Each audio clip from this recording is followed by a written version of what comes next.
I reach the edge of the woodland. I see a gleaming white palace in the distance, a sort of pleasure chateau. It sits in water, surrounded by a murky moat full of water lilies. Next to the moat, a parking. Taxis are pulling over. Black SUVs, limo doors popping open, closing with a muffled sound. Guests in white suits, wide-brimmed hats, faces hidden behind sunglasses, scuttling over a wooden bridge, disappearing into the chateau. Next thing I know, I stand amongst them. I cross that bridge, although my attire leaves much to be desired. Mingling amongst the guests, I'm carried into a big marble hall, high windows, ancient glass which has like ripples in it. A young servant approaches me, like really young, like you, 17, 18 years max. Stiffly gelled hair with insecure manners, holding a tray of sandwiches. And another servant comes with this kind of beige-colored, clunky hearing aid which you get from the Krankenkasse, with a summary aperitif served in a crystal clear glass flute. Small talk fills the air, and I am washed away by the bulk of mature bodies pushed to the walls. I don't think I know anyone here, but they do all look familiar. A bald man with dog's cheeks and a drooping head and impeccably polished black leather shoes steams past on a wheelchair, propelled by a beautiful young healthcare professional, a blouse with a nursing badge pinned onto it, glowing brunette hair that trickles down her back like a second spine in a single braid almost down to her buttocks. And the Botox ladies ignore her, of course. Elderly females, all feathered and masked, bodies hiding bulges in complex dress folds, carrying ultra-slim Chanel handbags that say, "I have everything. Do you dare to fill me up?" A white-haired man with a crooked back and an ironic captain's cap grasps my hand. He must be the master of ceremony. He gives me a shrewd, curious eye over. He looks at me and then he says, "Na schau, Kuckuck, ja grüß dich, hallo." We shake hands, our hands shaking hands, shaking, trembling hands, as if something is building between us. But nothing is. He shakes me off again. That's it. We shook hands. The moment is over. "Excuse me, please. TV is here. TV is here. Entschuldigung, der ORF ist da." Yes, police cars have pulled up in front of the windows, and one of these heavy grey-red ORF TV trucks that looks like the vehicles that bring fresh cash to the banks. TV, it's starting. You know how it is when you're in the forest and a branch falls down and there's this moment of silence. The birds stop singing, the woodpeckers stop pecking, the foxes stop foxing around, and so the small talk suddenly stops as Heinz Fischer, the former president of Austria, enters the hallway with his wavy 1960s hairdo, impressive plate-sized eyes, glasses sliding down his nose like he just had a conversation with Erasmus of Rotterdam. So strange, I have to say, After years of TV speeches and New Year's ceremonies and my own bathtub dreams of the presidency, to see this guy in real life. And even stranger to see, crawling behind him, the current president of the Republic, Dr. Alexander van der Bellen, with his crumpled out-of-bed look, the fading vitality of a retired village school teacher, but wearing the Golden Cross of the Republic.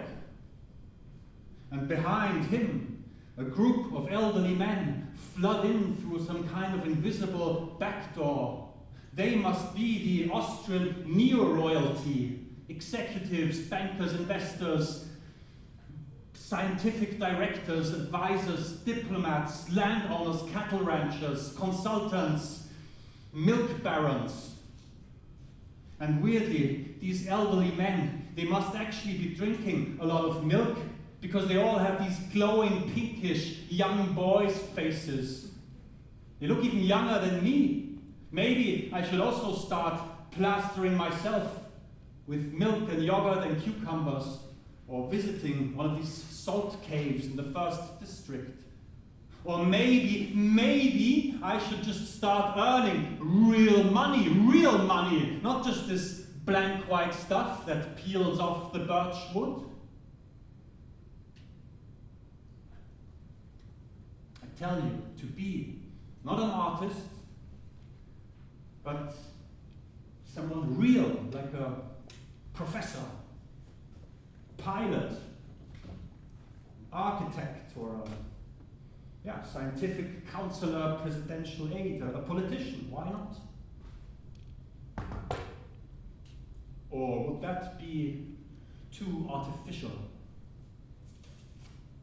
Has this presidential committee called me to their castle to announce once and for all that I have officially failed?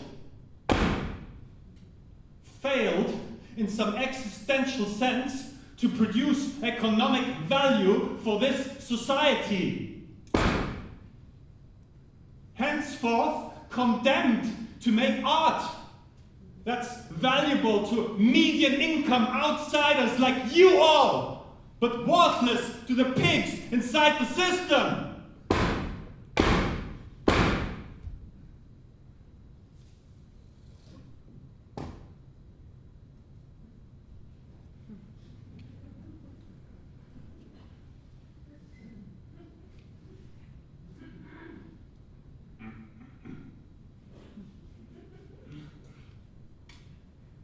Oh, hi.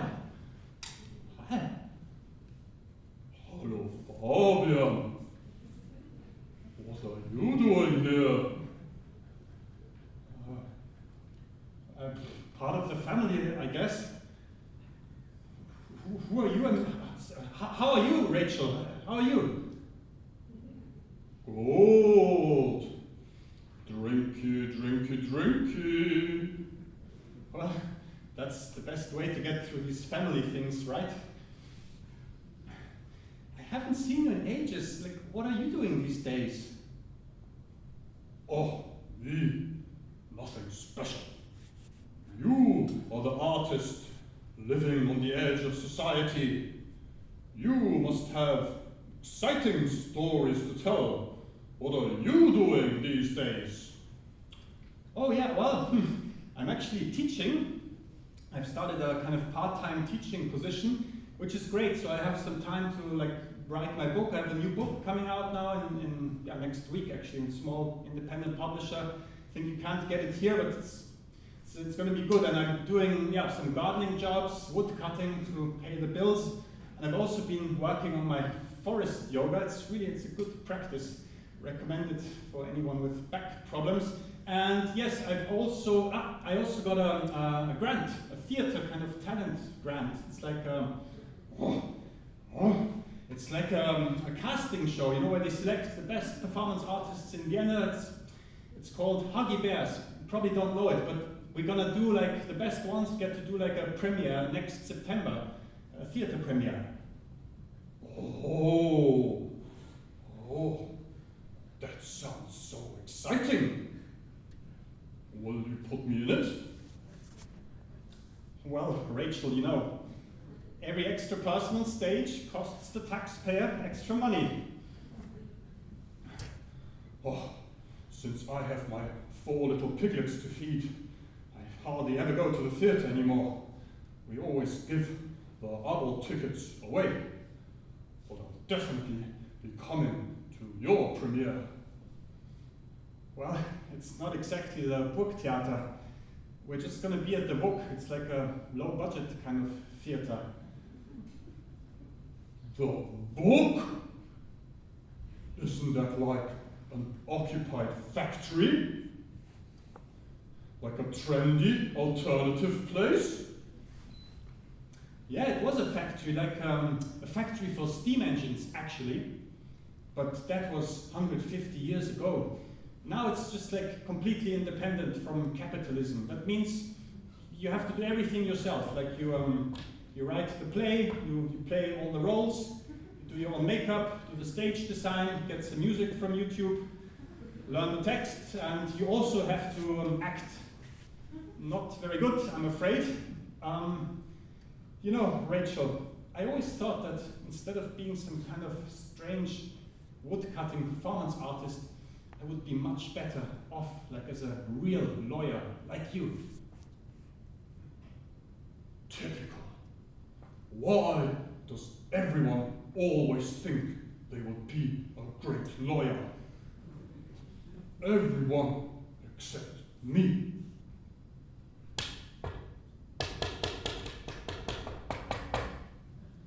Don't be so pessimistic, darling.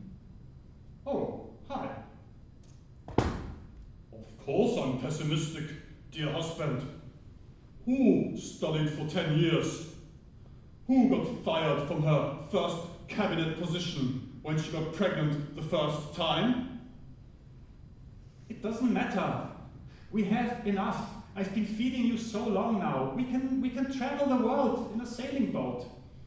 We put the kids in some long-distance schooling program. They have very highly ranked ones in Australia. But what about my Pilates?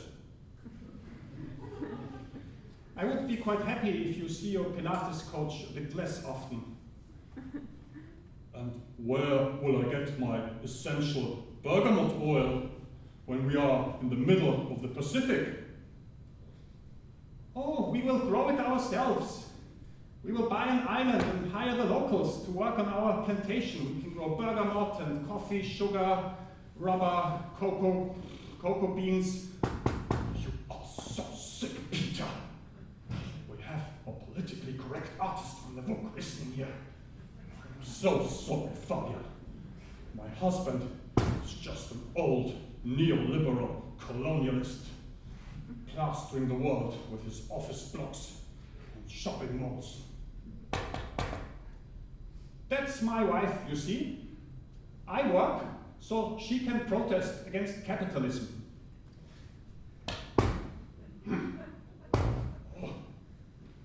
Oh, there, look, that's Dr. Strohheim.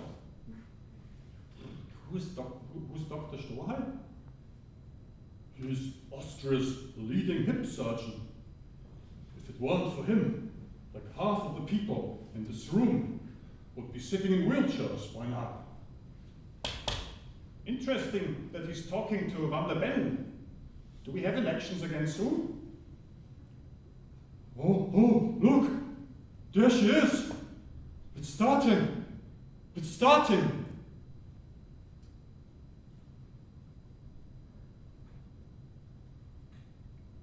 The two presidents holding their drinks back off as the TV crew enters the hallway, walking backwards, their cameras glued onto a tall, slender, white-haired woman with a Mediterranean tan, a dazzling red silk scarf, pearl earrings, followed by two bodyguards in sunglasses. Christine Lagarde, Managing Director of the International Monetary Fund. Oh, she looks amazing. You know, she was a really good swimmer in her youth. She was on the French national team. I'm sure she has great sex. You too, darling. You did 2 kilometers today. Yes, but what about the great sex? And I don't run the International Monetary Fund. Everyone knows she's going to resign at the end of the month. She's applying for the presidency of the European Central Bank. It's a much lighter position, closer to Paris for her. And she only has 2 kids. Christine Lagarde proceeds to shake hands with the 2 presidents. First Heinz, then Alexander.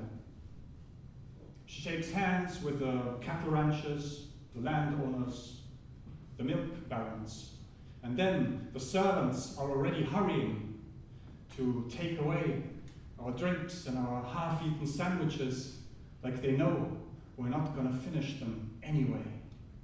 Excuse me, sir, can I please have your sandwich? Mrs. Lagarde is shortly beginning her speech.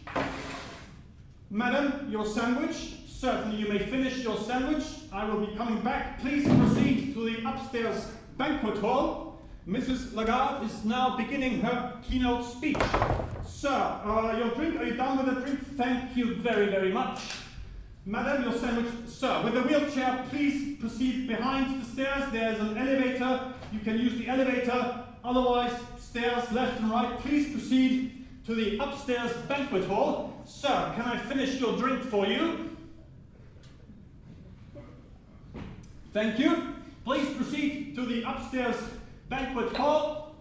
Mrs. Lagarde will be shortly beginning her speech. Madam, your sandwich, are you done with it? Very good job, well done, thank you for that. Mrs. Lagarde is now beginning her keynote address.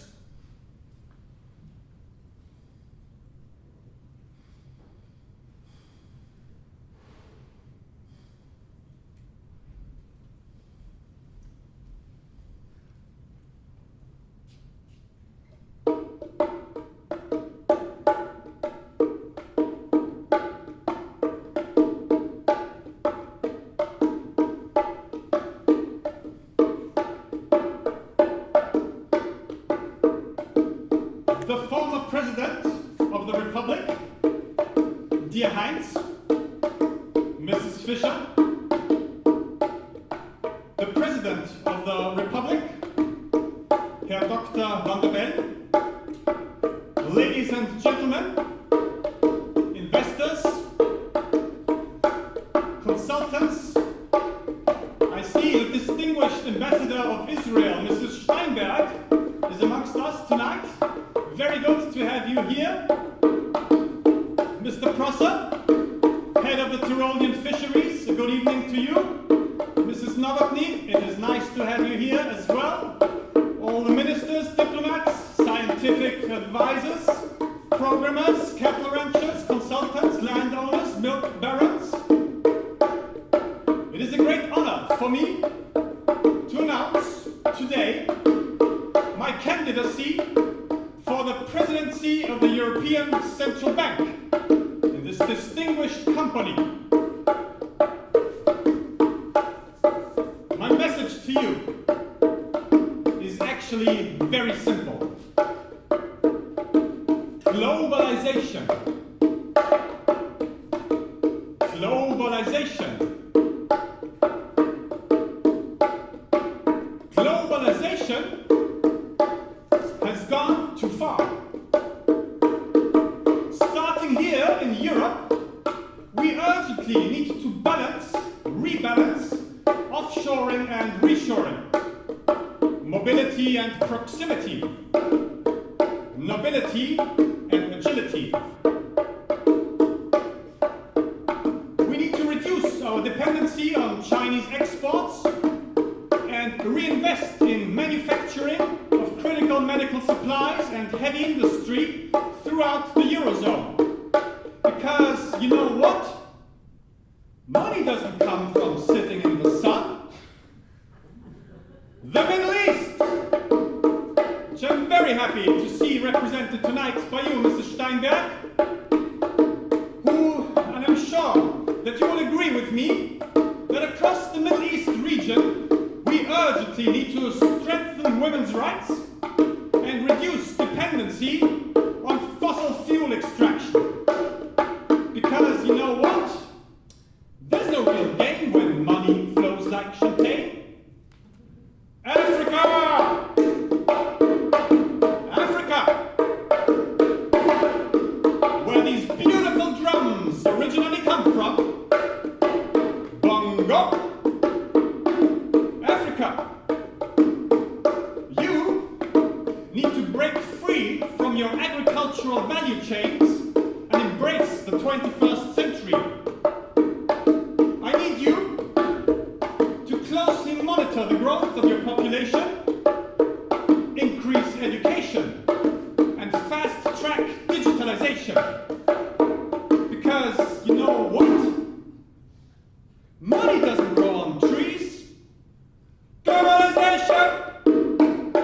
Globalization has gone too far. Globalization! Globalization has gone too far. Latin America!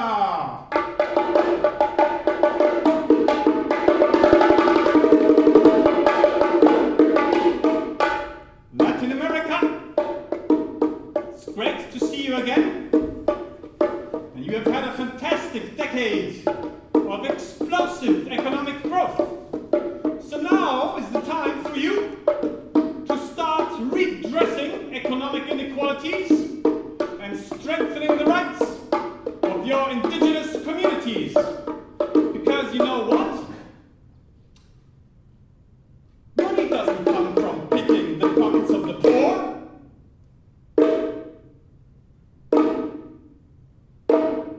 North America. North America.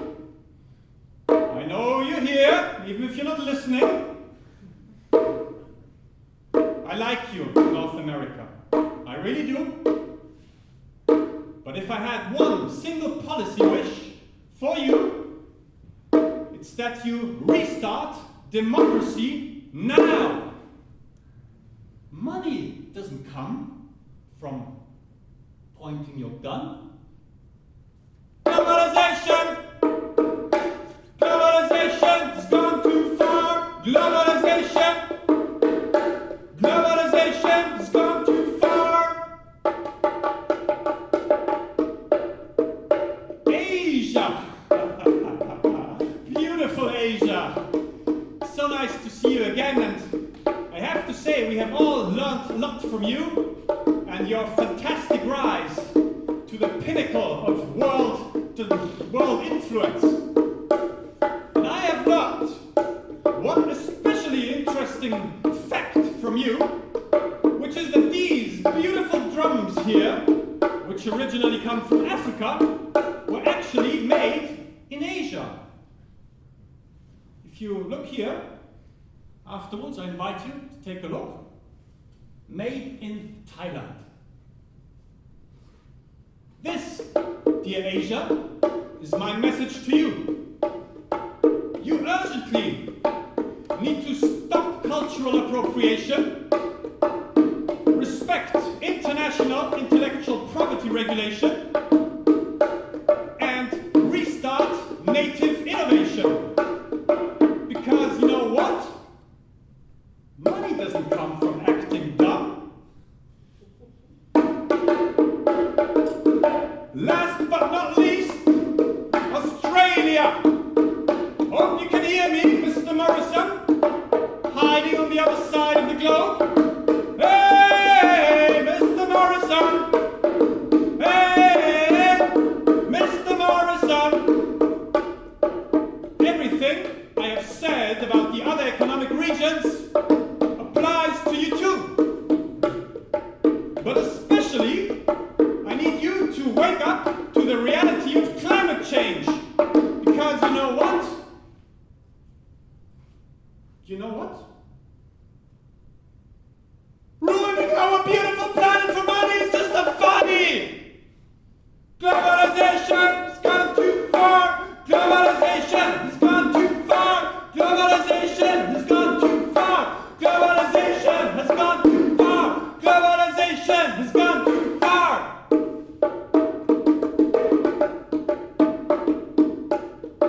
Normally, this would be the end of my speech, and I look forward to seeing all of you next year in my offices in Frankfurt, where we will start to have a sustainable conversation about how we're actually going to earn some real cash in these coming decades of the 2020s.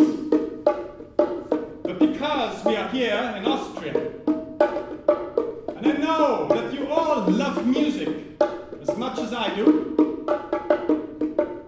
I would like to finish with a quote from your most famous composer, Wolfgang Amadeus Mozart, who in his days brought the musical spices of globalization back to imperial Austria. Mozart said that the silence, Mozart said, I think I was talking with Erasmus of Rotterdam, who was silent in his monastery for many years. But Mozart famously said that the music is not in the notes,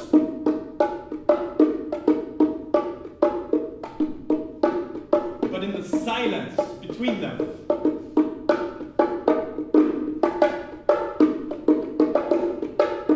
To which I would only like to add that the future of money in this coming decade of 2020 is not in the banknotes